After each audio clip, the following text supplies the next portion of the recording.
Hello everyone, in today's video I'll show you on how you can hide Z-Sim in Anycubic slicer. So after creating your model right here, you just want to click on the slice plate option. Basically in my case, I'm just going to modify a little bit. And from here, once again, click slice plate. And then on the actual result right here, we basically have the seams option.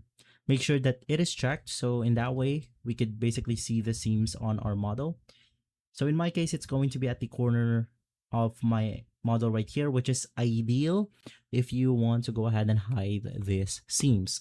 But if not, how can you go ahead and modify this? So in that way, it will be moved to a spot where it's basically hidden depending on your model.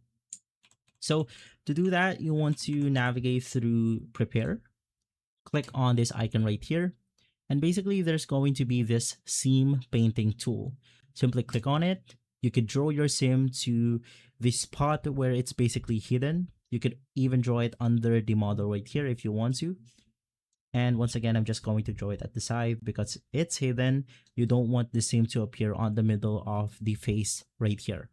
Click slice plate once more, and basically from there we are good to go. I have this smooth straight seam at the corner of my model that's basically not obvious on the public eye. And so guys, if this video has been helpful, leave a like, subscribe, and follow us for more videos like this. Thanks for watching.